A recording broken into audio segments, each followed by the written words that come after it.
ധർമ്മസ്ഥലയിൽ അരിച്ചുപറുക്കുകയാണ് അന്വേഷണ സംഘം. വെളിപ്പെടുത്തൽ നടത്തിയ മുൻ ശുചീകരണ തൊഴിലാളിയും അവർക്കൊപ്പം ധൈര്യസമേതമുണ്ട്. 4000 ഏക്കറുകളോളം വരുന്ന വനഭൂമിയിൽ തെരച്ചിൽ നടത്താനിരിക്കുമ്പോൾ ഇന്ന് ഉച്ചയ്ക്ക് ശേഷം 2 മണിക്ക്, അതിനുശേഷം ഏകദേശം 4 മണിക്കൂറോളം തെളിവെടുപ്പ് നടത്തിയിരിക്കുകയാണ്. നേത്രാവതി പുഴയുടെ തീരങ്ങൾക്കടുത്തായി നടന്ന തെളിവെടുപ്പിൽ 1 കിലോമീറ്ററോളം ചുറ്റളവിൽ നടന്ന് 15 സ്ഥലങ്ങളാണ് സാക്ഷി കാണിച്ചു കൊടുത്തത് എന്ന് ഉറപ്പായി കഴിഞ്ഞു. കുഴിച്ചിട്ടു എന്ന് പറയുന്ന സ്ഥലങ്ങളിൽ വിശദമായ പരിശോധന നടത്തുന്നതിന് മുൻപ് മഹസർ തയ്യാറാക്കി കൂടുതൽ അന്വേഷണത്തിന് തയ്യാറാവുകയാണ് പ്രത്യേക അന്വേഷണ സംഘം. വളരെ തന്ത്രപരമായ നീക്കങ്ങളാണ് സംസ്ഥാന സർക്കാരും അന്വേഷണ സംഘവും ഇതുവരെ നടത്തിയതും നടത്തുന്നതും. എന്ത് വലിയ അന്വേഷണം വന്നാലും അതിനെ അട്ടിമറിച്ച് തകർത്ത് കളയാൻ ശക്തിയുള്ളവരാണ് ഇതിന് പിന്നിലുള്ളതെന്ന് എല്ലാവർക്കും മനസ്സിലായിട്ടുണ്ട്. അതുകൊണ്ട് തന്നെ ഒരു സ്വാധീനത്തിനും നിന്നുകൊടുക്കാതെ പൂർണ്ണമായും മുഴുകിയിരിക്കുന്ന അന്വേഷണ സംഘം അതിൽ 15 ഇടങ്ങളിലാണ് ഇന്ന് കുഴിച്ചിട്ടതിനെ കുറിച്ച് ശുചീകരണ തൊഴിലാളി വെളിപ്പെടുത്തി കാണിച്ചിരിക്കുന്നത്. ഒരു മൃതദേഹത്തിന്റെ തലഭാഗം എടുത്തു കൊണ്ടുവന്നിരിക്കുന്നു എന്ന വാർത്തകളും ഇതിനോടൊപ്പം പുറത്തു വരുന്നുണ്ട്. അതുപ്രകാരമാണ് ഇനി മണ്ണ് മാന്തി മൃതദേഹാവശിഷ്ടങ്ങൾ പുറത്തെടുക്കാൻ പോകുന്നത് അന്വേഷണ സംഘം. അതിനായി വെറും പോലീസുകാർ മാത്രം പോരാ, ഫോറൻസിക് വിദഗ്ധരും ഡോക്ടർമാരും മറ്റു ദൃശ്യ സംവിധാനങ്ങളും ഒക്കെ ഇതിന്റെ കൂടെ ഉണ്ടായിരിക്കണം. അതുപ്രകാരമുള്ള തെളിവെടുപ്പായിരിക്കും ഇനി നടക്കാൻ പോകുന്നത് ഇനിയുള്ള ദിവസങ്ങളിൽ. ഇതിൽ ഏറ്റവും പ്രധാനം ഈ സ്ഥലങ്ങളെല്ലാം മാർക്ക് ചെയ്തു എന്നുള്ളതാണ്. ആ നാട്ടിനും മാധ്യമ പ്രവർത്തകർക്കുമെല്ലാം ഉണ്ടായിരുന്ന ഏറ്റവും വലിയ പരാതി, ആശങ്ക, കുഴിച്ചിട്ടു എന്ന് പറയുന്ന സ്ഥലങ്ങൾ ഇപ്പോഴും ഒരു സുരക്ഷതയുമില്ലാതെ വെറുതെ വിട്ടിരിക്കുന്നു എന്നുള്ളതായിരുന്നു. എന്നാൽ ഇനി അങ്ങനെയല്ല.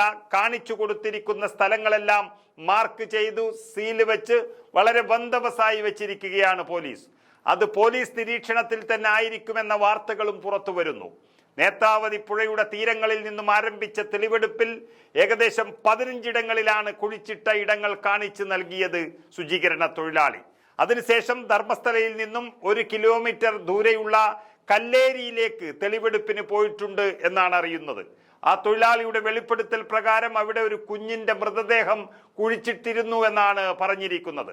അങ്ങനെ ധർമ്മസ്ഥലയ്ക്ക് ചുറ്റുമുള്ള ആയിരക്കണക്കിന് ഏക്കർ ഭൂമിയിൽ പലയിടങ്ങളിലുമുള്ള മറവു ചെയ്യൽ ഓരോന്നായി പുറത്തു വരുമെന്നുള്ള സൂചനകളാണ് ആദ്യ ദിവസം തന്നെ പുറത്തു വരുന്നത്. അതും ഒരു മൃതദേഹത്തിന്റെ തലയോട്ടി എടുത്തു കൊണ്ടുവന്നിരിക്കുന്നു എന്ന വാർത്തകളും പുറത്തു വന്നത് വലിയ ആശങ്കയ്ക്കിടയാക്കി.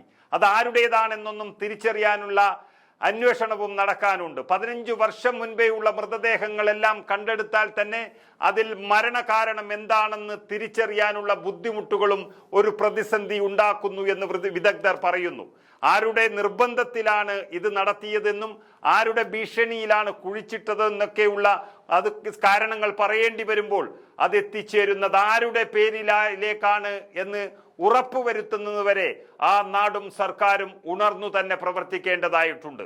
ആദ്യ ദിവസം തന്നെ കയ്യിൽ കിട്ടിയ തലയോട്ടി വലിയ ഭയാനകമായ സൂചനകളാണ് ധർമ്മസ്ഥലയിൽ നിന്നും തരുന്നത്. അതിന്റെ ദൃശ്യങ്ങളൊന്ന് കണ്ടു നോക്കാം.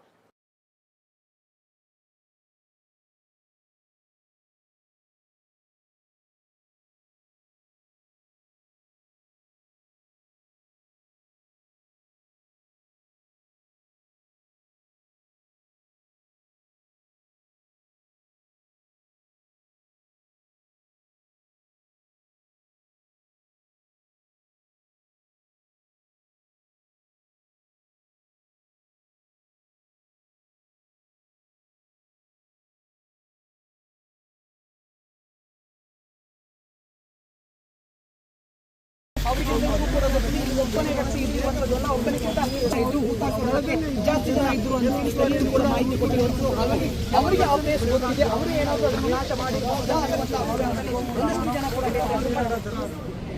ಕಾನೂನಿನ ಪ್ರಕಾರವಾಗಿ ನೋಡಬೇಕಾದ್ರೆ ಎಲ್ಲ ಆಂಗಲ್ಗಳು ಕೂಡ ಮುಖ್ಯವಾಗಿರುವಂಥದ್ದು. ಈ ನಿಟ್ಟಿನಲ್ಲಿ ಪ್ರಕ್ರಿಯೆಗಳು ಕೂಡ ಆಗ್ತಾ ಇರುವಂಥದ್ದು. ನೀವು ದೃಶ್ಯಗಳಲ್ಲಿ ಗಮನಿಸಿ ಹೋದ್ರೆ ಆತ ಕೂತಿಟ್ಟ ಅಂದ್ರೆ ನಾವು ಸುಮಾರು 5-10 ವರ್ಷದಿಂದ